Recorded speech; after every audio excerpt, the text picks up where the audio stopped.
খাদানে আদৌ কতটা খাদান দেখানো হলো? দেবের কি এটা বেস্ট পারফরমেন্স না ওয়ার্স্ট? খাদান কি সত্যি একটা ব্লকবাস্টার নাকি জাস্ট এটা একটা মার্কেটিং গিমিক? খাদান কি সত্যি সাউথ ইন্ডিয়ান মুভিজ থেকে ইন্সপায়ার্ড নাকি এটা একটা কমপ্লিটলি অরিজিনাল স্ক্রিপ্ট?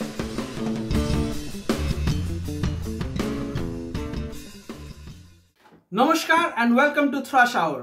আমি আপনাদের হোস্ট টম থ্রাশ, আর আজকে আমি নিয়ে এসেছি আপনাদের জন্য খাদান। তো খাদান নিয়ে এত হাইপ, এত গিমিক, এত মার্কেটিং, এত পিআর, প্রচুর ইন্টারভিউজ, প্রচুর রিলস, বাট খাদান অ্যাকচুয়ালি কীরকম? আজকের নট আ পেড রিভিউতে আমরা ডিসকাস করব খাদানের পজিটিভস অ্যান্ড নেগেটিভস। তো প্রথমে আসা যাক the title of the film Khadaan, যেটা নিয়ে এত হাইপ যে দেব যেখানে ইন্টারভিউসে বলছে যে এই সিনেমাটার সাথে সাউথ ইন্ডিয়া সিনেমার কম্প্যারিজন হয় না, বিকজ এই খাদানগুলো আমাদের নিজেদের ওয়েস্ট বেঙ্গলের কোল মাইন্স। তো এই স্টোরিটা কমপ্লিটলি অরিজিনাল, আমাদের নিজেদের মাতৃভূমির স্টোরি। তো সেখানে title of the film is not justified. Khadaan বলতে আমরা বুঝি কোল মাইন্স।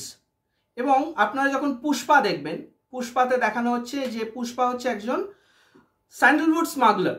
কেজিএফে আমরা দেখতে পাচ্ছি কোলার গোল্ড ফিল্ডস। বাহুবলীর মতো ফিল্মে আমরা দেখতে পাচ্ছি মাহেশমতির মতো একটা জিওগ্রাফিক্যাল লোকেশন। তো এই প্রত্যেকটা লোকেশনের সাথে স্টোরির কিন্তু সিগনিফিকেন্স আছে। স্টোরিটাকে পুরো উইভ করা হয়েছে এই লোকেশনগুলোর positives and negatives, struggles and ট্রাবলসকে ইন্টারটুয়াইন করে। সেইখানে খাদান কিন্তু পুরোপুরি একটা ফ্ল্যাট স্টোরি বলে। লোকেশনটা খাদান না হয়ে ময়দান হতে পারতো, বাগান হতে পারতো, অনেক কিছুই হতে পারতো। Story would not have changed. প্রথম কিছু মিনিটে খাদানের স্ট্রাগল, মানে যেভাবে মোহন এবং শ্যাম এরা কিভাবে উঠলো, এটাকে প্রথমে ব্রিফলি দেখানো হয়েছে। তারপর থেকে ওই কোল ফিল্ডসের কোনো সিগনিফিকেন্স নেই স্টোরিতে। যে লোকেশনটাকে ইউজ করা হয়েছে, লোকেশনটার সাথে স্টোরির কোনো রিলেশন থাকছে না। আর পরবর্তীকালে গিয়ে আপনি লোকেশনটাকে একটা শহরেও ইম্যাজিন করতে পারেন, স্টোরি সেম হতো। মানে দেবের যে ক্যারেক্টার, বাবার ক্যারেক্টার অ্যান্ড ছেলের ক্যারেক্টার, বা যিশু সেনগুপ্তর যে ক্যারেক্টার, এরা যেভাবে স্ট্রাগল করছে, যেভাবে সিন্ডিকেটটা বিল্ড হলো, আরও কোনো পলিটিক্যাল পার্টি আছে কি না, কারোর ইন্টারফারেন্স আছে কি না, এদের ডে টু ডে স্ট্রাগল, এদের যে লেবারার আছে তারা কিভাবে স্ট্রাগল করছে, এগুলো কিচ্ছু দেখানো হয়নি অ্যাজ সাচ। খুব গ্লিমসেস আছে, বিটস অ্যান্ড পিসেস, এদিক ওদিক কিছু মারপিটের সিন রয়েছে যেগুলো ওই খাদানে শ্যুট করা হয়েছে। আদার দ্যান দ্যাট এটা পুরোপুরি একটা দুটো মানুষের ব্যক্তিগত টেল। স্ক্রিন প্লে আর ডিরেকশন নিয়ে বলার আগে আমি বলতে চাই অ্যাক্টিং নিয়ে। অ্যাক্টিংয়ের মধ্যে কিছু পজিটিভস আছে, কিছু নেগেটিভস আছে। পজিটিভসের মধ্যে সবচেয়ে প্রথম যে চোখে পড়বে আপনার, সে হচ্ছে যিশু সেনগুপ্ত। ফ্যান্টাস্টিক পারফরমেন্স, মানে উনি নিজের হার্ট অ্যান্ড সোল পুরোটাই দিয়ে দিয়েছেন অ্যাক্টিংয়ে, এবং উনি পুরো ক্যারেক্টারটাকে লিভ করেছেন। এবং এটা ওনার প্রত্যেকটা ফ্রেমে, ওনার ডেলিভারিতে, ওনার মুভমেন্টসে এটা প্রকাশ পেয়েছে। এবার যখন দেবের কথা উঠলই, তাহলে বলা যাক দেবের পারফরমেন্সটা আমার খুব স্কেচি লেগেছে। He was not into the character. Dev somehow happy ছিল না বোধহয় প্রোডাকশনটা নিয়ে। যদি হি ইজ দ্য প্রডিউসার, পুরো ক্রিয়েটিভ কন্ট্রোল ওরই ছিল, he seem very distant and aloof. প্রত্যেকটা শটে মনে হচ্ছিল his heart and soul was not in the film. যদিও খুব ট্রাই করেছে, definitely a for effort, he was not into the character. আরও ডেপথে যাওয়া উচিত ছিল। ইনফ্যাক্ট যখন ইদিকার সাথে ও রোম্যান্স করছে বা গান গাইছে, ইদিকাকে দেখে আপনি পুরো বুঝতে পারবেন ফ্যান গার্ল মোমেন্ট হয়েছে, যে she is completely flabbergasted by Dev's personality, and ও পুরোপুরি এনজয় করছে মোমেন্টটাকে। দেব ইজ লাইক সামহাও মনে হচ্ছে ও সেই এখনো কোয়েল আর শুভশ্রীকে মিস করছে। He was not into the character, he was not enjoying the dance. আরেকটা জিনিস যেটা খুব চোখে লাগছিল, সেটা হচ্ছে যখন 2007-08 ওই টাইমে যখন দেবের সিনেমাগুলো আসে, তো টলিউড সার্কিটের মধ্যে দেবের একটা নাম ছিল যে he was one of the better dancers. He would give his heart and soul for every dance performance.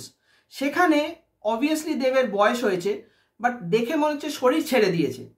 He is not fit enough.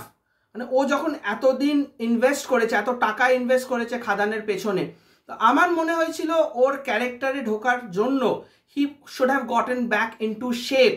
Dev could not dance, মানে এটা বলতে খুবই খারাপ লাগছে যে দেবের মতো একজন অ্যাক্টর যে ডান্সের জন্য এতটা পরিচিত ছিল, সে ভালো করে নাচতে পারছে না, তার শরীরের মুভমেন্ট রিজিড হয়ে গেছে, স্টিফ হয়ে গেছে, খুবই খারাপ লাগছে দেখে। He is trying his level best, হয়তো কোরিওগ্রাফার আর কিছু পুশ করতে পারছে না ওকে, বিকজ দেখুন একটা এজের পর শরীর সত্যিই সাথ দেয় না, সেটা আমি বুঝতে পারছি, but since he is the leading hero এবং আল্লু অর্জুন এরা বাকিরা যারা ডান্সের পারফরমেন্স দিচ্ছে ওই লেভেলে, এদেরও তো এজ কিছু কম না, বাট এরাও তো ওই লেভেলে নিজেকে মেনটেন করছে, নিজের পারফরমেন্স দিচ্ছে। তো আই থিঙ্ক যদি ফিউচারে দেব এই রোলটাকে ক্যারি ফরওয়ার্ড করে তাহলে he should be in a much better shape physically. প্রথম হাফে Barkha Bisht does a decent job, but second হাফে দেবের মা হিসেবে উনি খুবই আনকনভিন্সিং লেগেছে, মানে এজ ডিফারেন্সটা পুরোপুরি ভিজিবল ছিল। উনি চেষ্টা করছেন, বাট উনি মায়ের রোল তো ক্যারি করানোর মতো অ্যাক্ট্রেস নন, তো ওটা খুব একটা ওয়ার্ক করেনি। সিনেমার মধ্যে একটা ক্রিঞ্জওয়ার্দি এলিমেন্ট আমার চোখে যে ভেসে উঠে এসছে সে হচ্ছে জন ভট্টাচার্য, সৌর্য ভট্টাচার্য। উনি নিজেকে জন বলতে পারেন, বাট উনি তো অ্যাক্টিং দিয়ে জন এব্রাহাম হয়ে যাচ্ছেন না। ওনার পারফরমেন্সটা পুরোপুরি ক্রিঞ্জওয়ার্দি, একদম ছাপড়ি মার্কা অ্যাক্টিং করেছেন উনি। বাট স্যাডলি না ওনার ক্যারেক্টারটা সিনেমায় খুব একটা দরকার ছিল, না ওই অ্যাক্টরটা ভালো করে ডেলিভারি করতে পেরেছে।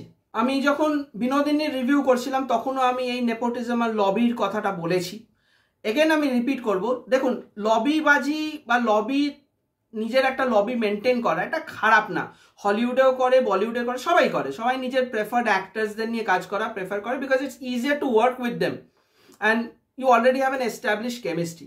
বাট যখন মাল্টিপল সিনেমা করছেন বছরের পর বছর, তখন কি হয়, এই ক্যারেক্টারগুলো রিপিটেডলি দেখে দেখে তখন চোখ পচে যায়, এবং এই ক্যারেক্টারগুলোর যে স্পার্ক ছিল, যে মিস্টিসিজম ছিল, সেটা কিন্তু আর থাকে না। যখন আপনি সুজয় নীল ওনাকে যখন দেখছেন মিনিস্টারের রোলে, যেভাবে রিভিলেশনটা করা হলো যে কোন একটা ক্যারেক্টার আছে, আপনি ওনাকে দেখে বলেন এনাকে তো বারবার দেখছি আমি দেবের সাথে, তো হোয়াটস সো স্পেশাল অ্যাবাউট হিম। সেখানেই ধরুন ওই ক্যারেক্টারটা, ধরুন for example Prosenjit Chatterjee play করতেন, তখন আপনি আরে বাস, এটা তো একটা সারপ্রাইজ ফ্যাক্টর, আমরা এটা জানতাম না, এটা প্রমোশনে দেখানো হয়নি, দেব অ্যান্ড প্রসেনজিৎ টুগেদার, হ্যাঁ দিস ক্যারিজ আ ভ্যালু। তো ক্যারেক্টার যেরকমই হোক, অ্যাক্টার যেরকমই হোক, যখন আপনি এরকম একটা রিভিলেশন দেখাচ্ছেন বা আপনার শটটা এমন ডেপিক্ট করছে যে যাকে দেখাতে চলেছি সে খুব স্পেশাল, আলটিমেটলি তাকে আপনি 50টা ফিল্মে দেখে নিয়েছেন, সে কি আর স্পেশাল থাকবে? এবার আসা যাক ডিরেকশন নিয়ে। সুজিত দত্তর এই ফিল্মটা খুবই বেসিক। খাদান নিয়ে আমার মেইন ইস্যুটা হচ্ছে it's not a bad film, ভালো করে বুঝবেন। আমি দেব ফ্যান নই, আমি দেব হেটার নই, তো আমি সিনেমাটা রিভিউ করার আগে I am not biased, but যেটা মেন ইস্যু উঠে আসছে সেটা হচ্ছে যে হাইপ আর মার্কেটিং আর পিআর এই সিনেমাটার পেছনে কাজ করেছে, তার যদি 5%ও সিনেমাটা স্টোরির পেছনে কাজ করতো তাহলে কিন্তু সিনেমাটা ফার বেটার হতে পারতো। অ্যাক্টার্সরা কিন্তু তাদের বেস্ট দেওয়ার চেষ্টা করেছে, ডিরেকশন, সিনেমাটোগ্রাফি এগুলো পুরোপুরি falls flat on the ground, deliver করতে পারেনি। অ্যাট এভরি পয়েন্ট আপনার মনে হবে যে এই সিনেমাটা it tries to mimic the south Indian films, যেরকম KGF, Baahubali, Pushpa, in fact at some point আপনার মির্জাপুরের এলিমেন্টসও উঠে আসবে মনে হবে, বাট এর কোনোটার মতোই এটা হতে পারেনি, because the story is very weak. স্টোরির মধ্যে কোনো টুইস্ট অ্যান্ড টার্নস নেই, এমনকি কোনো সাসপেন্সও নেই। আপনি উইদিন 5 মিনিটস, আর 5 মিনিটস বাদ দিন, আপনি ট্রেলার থেকে টিজার থেকেই জানেন কে ভিলেন, হ্যাঁ সেই ভিলেন, এটা কোনো আমি স্পয়লার দিলাম না, এটা অবভিয়াস যে টিজার থেকেই বোঝা গেছে ভিলেন একটাই এবং সেই ভিলেন, প্রথম থেকে সে ভিলেন ছিল, লাস্টে গিয়েও সেই ভিলেন থেকে যায়। বাট ডিরেক্টর আমাদেরকে এতটা ইডিয়েট ভেবেছে, প্রত্যেক ফ্রেমে, প্রত্যেক সিনে সে কনভিন্স করার চেষ্টা করছে না না না আপনি যেটা ভাবছেন ওটা না, ও ভিলেন না, আপনি ভুল ভেবেছেন, ভিলেন তো অন্য কেউ। আচ্ছা অন্য কেউ তো দেখাও, অন্য কেউ দেখালাম তো না, যাকে ভেবেছিলেন তাকেই দেখিয়ে দিলে, তাহলে সাসপেন্স কি রইল? ওকে, সাসপেন্স নেই, ফাইন। তো আমি এক্সপেক্ট করতে পারি যে কোল মাইন্সে কীভাবে লাইভলিহুড হয় লোকের, কিভাবে তারা জীবনযাপন করছে, কিভাবে তারা স্ট্রাগল করছে, এগুলো দেখানোই হলো না। একটা গানের মন্টাজের মাধ্যমে একটু দেখিয়ে দেওয়া হলো যে ওখানকার পলিটিক্স, ইন্টারনাল পলিটিক্স এরকম চলে, বাস। সিন্ডিকেট, যিশু সেনগুপ্তর মুখ দিয়ে আসছে সিন্ডিকেট, সিন্ডিকেট আমি নিজে হাতে বানিয়েছি, সিন্ডিকেটের আর কোনো মেম্বারই নেই। পুষ্পা দেখলে আপনাকে রীতিমতো মনে রাখতে হবে কটা ক্যারেক্টার আছে, কে কি রোল প্লে করেছে, কটা রেড্ডি রয়েছে। এখানে ওই একটাই মিনিস্টার, একটাই যিশু সেনগুপ্ত, ডাবল রোলে দেব, বাস, আর কোনো ক্যারেক্টারই নেই সিনেমাতে, আর কিচ্ছু নেই, একদম ফ্ল্যাট স্টোরি লাইন। তবে এবার এইটা দেখার পর আপনি কি এটাকে অ্যাকশন ফিল্ম হিসেবে বলতে পারবেন? যে অ্যাকশন সিনগুলো রয়েছে সেগুলো তো প্রথমত খুবই পাতি। যখন কথা হচ্ছে বাজেটের, তো বাজেটটা গেল কই? শুধু খাদানে গিয়ে আমি শ্যুট করে, যেটা ময়দানে করে নিতাম বেটার স্টোরি নিয়ে, কাজে দিত। খাদানে গেছি মানে খাদান অবধি যেতে, খাদানে শ্যুট করতে আমার পুরো টাকা চলে গেছে, বাকি স্টোরি বস অত কিছু জানি না, যেটা দেখাচ্ছি দেখে নাও। তাহলে ভিজুয়াল খুব একটা স্পেকটাকেল দেখাতে, পুরো খাদানেই সেট করতে, একটা স্টোরির ওপর সেরকম ধ্যান দিতে না, সেটাও বুঝতাম। রোম্যান্স অ্যাঙ্গেল আছে, ট্র্যাজেডি রয়েছে, কিছু কিছু জায়গায় কমেডি হচ্ছে, সব কিছুই রয়েছে। সিনেমাটা সব কিছু হতে চেয়েও কিছুই হতে পারলো না। সিনেমাটাকে বলা হয়েছে অ্যাকশন মুভি, দেবের নাকি এটা comeback to the action genre. অ্যাকশনগুলো এতটা বেসিক এবং এতটা ক্রিঞ্জ ওয়ার্দি, আপনার দেখে মনে হবে এটা কে কোরিওগ্রাফ করেছে। Forget about south Indian films, এটা বলিউডের লেভেলেও আসে না, এবং এটা সেটা বাজেটের জন্য না, পারফরমেন্সের জন্য। টু বি ভেরি অনেস্ট, দেবের শরীরে অ্যাকশন করার মতো আর জান নেই, এটা দেখে মনে হচ্ছে। বেচারা মুভ করতে পারছে না একটা জায়গা থেকে আরেক জায়গায়, চেষ্টা করছে, ম্যাক্সিমাম শটকেও বিড়ি জ্বালাচ্ছে। রজনীকান্তকেও দেখানো হয়, he is also known for his style. আজকে পুষ্পাতে যখন এই মুভমেন্টটা করছে সেটাও দেখানো হচ্ছে, বাট সেটাকে মেনটেন করার জন্য, to live up to the expectation, to live up to the hype, okay সেই লেভেলে অ্যাকশনটাও ডেলিভার করতে হচ্ছে, সেইভাবে শর্টস নেওয়া হচ্ছে। শুধু ভান্টেজ পয়েন্ট থেকে আমি শর্ট নিয়ে যাচ্ছি দেবকে বড় দেখানোর জন্য, but the actions are very simple and basic. মানে মারছে মনে হচ্ছে হ্যাঁ ভাই সত্যি মালে যদি লেগে যায় আমি খরচা বের করতে পারবো না, তো আসতেই মারি আমি। সিনেমাটোগ্রাফিতে যে ইস্যুটা আছে সেটা হচ্ছে খুব আপস অ্যান্ড ডাউনস রয়েছে। Cinematography is all over the place. যখন খাদানে বেসিক শ্যুট করা হয়েছে, খাদানের যে শটগুলো নেওয়া হয়েছে সেগুলো খুবই ভিজুয়ালি সুন্দর, ওগুলো দেখতে আপনার খুবই ভালো লাগবে। ড্রোন শটস ইউজ করা হয়েছে প্রচুর। বাট যেই ইনডোরসে আসছে, স্পেশালি যখন ডান্স সিকোয়েন্স হচ্ছে, আপনার মনে হবে এটা কোন অ্যামেচারিশ একটা ওয়েডিং ভিডিওগ্রাফারকে দিয়ে শ্যুট করানো হয়েছে, পুরো তাই লাগবে। মানে মনে হলো খাদানের শটগুলো যদি এই লেভেলে হয়, ডান্স সিকোয়েন্সের শটগুলো এইখানে, মানে যদি এটা আপনার অ্যারিতে শ্যুট করা হয়ে থাকে, এটা আপনার ডিএসএলআরে শ্যুট করেছে। এই মিসম্যাচ কেন হতে পারে? মাল্টিপল ক্যামেরা ইউজ করা হয়েছে, ফাইন, বাট একটা বেসিক সামঞ্জস্য তো মেনটেন করতে হবে, নাহলে তো সিনেমা একটা এখানে শট, একটা এখানে shot. Same goes for colour grading. Colour গ্রেডিংটা যখন খাদানে শ্যুট করছে তখন খুব ব্লুইশ একটা টিঞ্জ ফুটে আসছে, এটা খুব অবভিয়াস, ওই অ্যাম্বিয়েন্সেই ওরকমই একটা কালার গ্রেডিং ইউজ করা হয়, বাট কেজিএফেও সেরকমই ইউজ করা হয়েছে। বাট যখন এই ইনডোরের শটগুলো আসছে, পুরো মনে হচ্ছে আমি সাজবাহু সিরিয়াল দেখছি। মানে ইনফ্যাক্ট আপনার মনে হবে ফ্রেম রেট মিসম্যাচ আছে। এটা ধরুন যদি 25 FPS 24 FPS এর শুটিং হয়, ইনডোর শটগুলো হচ্ছে হ্যাঁ এ তো 60 FPS এর আমি শট দেখছি। এবার সাউথ ইন্ডিয়ান মুভিজকে রেপ্লিকেট করে এরা প্রচুর শর্টস নিয়েছে। এই শর্টসগুলো যখন নিচে থেকে নিচ্ছে বা উপর থেকে নিচ্ছে, দেবকে যখন ভান্টেজ পয়েন্টস থেকে নিচ্ছে to make him look larger than life, প্রবলেমটা হচ্ছে ওর body language, screen presence, delivery and performance, এই কোনোটাই ওটাকে জাস্টিফাই করতে পারছে না। শর্টসগুলো ভালো হলেও যখন পারফরমেন্সটা আন্ডারওয়েলমিং হয়ে যাচ্ছে, দেব কিন্তু চেষ্টা করছে, এটা বলছি না, বাট স্ক্রিন প্লে ডিরেকশনের ডিমান্ডই নেই যে পারফরমেন্সটা দেবে। He was ready to perform, but perform করবেটা কি? ডিরেক্টর যদি দেবকে বলে বস তুমি স্ক্রিনের সামনে আছে যা ইচ্ছে করো, দেব তো আর ভগবান নয়, তো এটা পুরোপুরি ডিরেক্টরের fault. Actors are always ready to deliver and perform, but actors থেকে যদি পারফরমেন্স বার করতে না পারো, তাহলে তুমি কোথাকার ডিরেক্টর? সিনেমাটোগ্রাফার বসে রয়েছে ক্যামেরা নিচে নিয়ে দেবকে বড় করে দেখাবে বলে, শর্টটার ভ্যালুই তো নেই, কি দেখাবো? এই পয়েন্টে বলতে গিয়ে একটা জিনিস অ্যাড করতে চাই, জানি এটা প্রচুর লোকে বলেছে, এটা নিয়ে প্রচুর ডিসকাশন হয়, বাট আমি তাও অ্যাড করব যে 17-18 বছর ইন্ডাস্ট্রিতে থাকার পরেও দেবের স্পিচে প্রবলেম কেন? একটা স্পিচ থেরাপি করতে কতদিন লাগে, কত বছর লাগে? দেবের কাছে কি পয়সা নেই, টাইম নেই, নাকি ইন্টারেস্ট নেই যে এটাই আমার স্টাইল? ভাই সত্যি কথা বলতে তোতলা মতো স্টাইল হতে পারে না, এটা কোনোদিনই অ্যাকসেপ্টেবল নয়। তুমি একটা নিজেকে সুপারস্টার দেব, ইনফ্যাক্ট রঘু ডাকাতের যখন টিজার বেরিয়েছে সুপারস্টার দেব হয়ে গেছে, যখন আইকন স্টার আল্লু অর্জুন, তো সুপারস্টার দেব তো নিজেকে বানাতেই হবে, খুব ভালো, again A for effort. But যখন তুমি এত কিছু করছো, নিজেকে সব দিক দিয়ে প্রজেক্ট করার চেষ্টা করছো যে I am the superstar, I am the flag bearer of this industry, 1 বছর একটা স্পিচ থেরাপি করে নাও না বস। করে নিলেই তো তোমার স্পিচ ঠিক হয়ে যাবে। এই যে তুমি ধরে ধরে কথা বলছো, চেষ্টা করছো ডায়লগ ডেলিভারিটা যতটা ক্লিন করা যায়, তোমার এই ধরে ধরে কথা বলতে গিয়ে তো পারফরমেন্সটা হ্যাম্পার হচ্ছে। বোঝাই যাচ্ছে যে you are too conscious about your speech, তো তুমি পারফরমেন্সটাকে নেগলেক্ট করছো, which is more important performance obviously. তো স্পিচটাকে তুমি অটোমেট করতে গেলে একটা 1 বছরের স্পিচ থেরাপি করে নাও, স্পিচ ঠিক হয়ে গেল, দেন তোমাকে আর কেউ কটাক্ষ করবে না। তোমার তো একটাই বেসিক ফ্ল রয়ে গেছে বস, তাই না? কস্টিউম আর মেকআপের দিক দিয়ে movie does a good job. মানে প্রত্যেককে যেরকম কস্টিউম, যেরকম মেকআপ দেওয়া হয়েছে, যেরকম এরাকে ডেপিক্ট করার জন্য যেরকম অ্যাম্বিয়েন্সে ওরা রয়েছে, it works in the films favour, except Idhika Paul. মানে ইদিকা পলকে কেন ওভার গ্ল্যামারাইজ করার চেষ্টা করা হয়েছে এটা আমি বুঝতে পারলাম না। মানে ও যখন নর্মালি রয়েছে তখন ওর চুল রীতিমতো সেট করা, প্রপার মেকআপ দেওয়া, খামখেয়ালি খুব সিনেমাটা, এটা আমি বলতে পারবো। যদিও এটা আমি কস্টিউম অ্যান্ড মেকআপের মধ্যে বলে দিলাম, বাট হ্যাঁ, এটা একটা পয়েন্ট আমি নোটিস করেছি।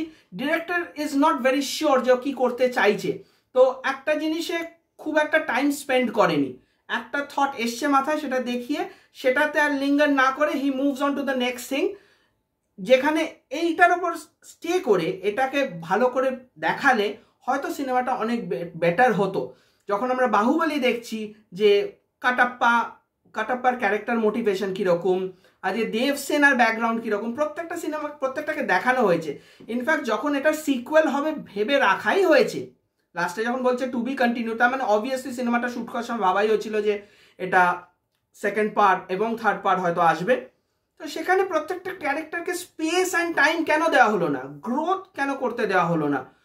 সবাই হাফ বেক ক্যারেক্টার, তাড়াহুড়ো করে হয়ে যাচ্ছে সব কিছু। টাইম দাও, লোককেও তো কানেক্ট করতে দাও ক্যারেক্টারটার সাথে। যখন একটা ক্যারেক্টার মরে যাচ্ছে আমরা কাঁদবো কী করে? আমরা তো ওই ক্যারেক্টারটার সাথে খুবই ইনভলভডই ছিলাম না। ইন কনক্লুশন আমি বলতে চাই যে এই ফিল্মটা একটা ডিসেন্ট ফিল্ম, যেটা পুরোপুরি রিলাই করছে অ্যাক্টার্সদের পারফরমেন্সের ওপর আর লোকেশনের ওপর। বাকি এই ফিল্মটায় এমন কিচ্ছু নেই যেটা নিয়ে এত মার্কেটিং, এত হাইপ, এত পিআর, এত রিলস করা হয়েছে। স্টোরি খুবই উইক, ক্যারেক্টার ডেভেলপমেন্ট নেই বললেই চলে, ক্যারেক্টার মোটিভেশন ওয়েল ডিফাইন্ড নয়, কাস্ট খুবই সীমিত, খাদানের খও নেই সিনেমাতে। আপনি শুধু লোকেশনটাকে কিছুক্ষণ এনজয় করবেন, তারপর লোকেশনের ইন অ্যান্ড আউট কি ঘটনা ঘটছে এগুলো আপনি কিন্তু এক্সপেক্ট করবেন না। সিনেমা এসব কিছু দেখানো হয়নি। কিভাবে কোল বার করে আনা হচ্ছে আপনি যদি ভাবেন সিনেমার মধ্যে দেখানো হবে। ইন্টারভিউতে যখন যিশু সেনগুপ্ত বলছিলেন যে আমরা ভেতরে গেছিলাম খাদানে, এইরকম টেম্পারেচার, ওগুলো হয়তো ওনারা গিয়ে দেখেছেন, আমাদের দেখানোর ওনার প্রয়োজন মনে করেননি। ওগুলো সিনেমাতে নেই। সিনেমাতে শুধু ওপর থেকে দেখছেন খাদান, কিছু সিজিআই ব্লাস্ট হচ্ছে এদিক ওদিক, খাদান এই চলবে। যতক্ষণ বাবা দেবের ক্যারেক্টারটা ছিল ততক্ষণ সিনেমাটা তাও ওয়াচেবল ছিল। যেই ছেলে দেব এলো সিনেমাটা পুরো আমার মনে হচ্ছিল এই ভাই দুটো চরমান আমি ঘুমিয়ে পড়ছি, এত বোরিং হয়ে গেছিলো। মানে মাঝখানের আধ ঘন্টা 40 মিনিট আপনার মনে হবে সিনেমাতে না রাখলেই হতো। মাঝখানে রোম্যান্স এটসেট্রা দিয়ে সিনেমার ডাইরেক্টর ভুলেই গেছে যে এটা একটা কি স্টোরি বানাচ্ছিলাম। দেন আবার এন্ডিংয়ের ওই 20 মিনিটের মধ্যে, 20 মিনিট আধ ঘন্টার মধ্যে সিনেমা আবার একটু পেস তোলে, তখন দেখানোর চেষ্টা করা হয় যে সিনেমা হ্যাঁ আমরা এখনো রেলিভেন্ট আছি। তো আদার দ্যান দ্যাট মুভিটা খুবই বোরিং। তো আমি এই মুভিটাকে দেবো 4 out of 10। Only for effort দিচ্ছি, ফর ডেলিভারি যদি শুধু জিজ্ঞেস করতেন আমি 0ই দিতাম। আজকে ছিল এই আমাদের খাদান নিয়ে রিভিউ। যদি ভিডিওটা ভালো লেগে থাকে তাহলে প্লিজ লাইক, শেয়ার আর সাবস্ক্রাইব করবেন চ্যানেলে। যদি আপনার কোনো বক্তব্য থাকে তাহলে কমেন্ট সেকশনে এসে জানাবেন। যদি দেব ফ্যানরা এটা দেখে থাকো প্লিজ আমাকে তুলোধনা করো কমেন্ট সেকশনে এসে। আমিও চেষ্টা করবো তোমাদের কাউন্টার করার, কারণ তোমরাও জবলেস, আমিও জবলেস, কিছু করার নেই। তো আজকে এই অবধি, নমস্কার।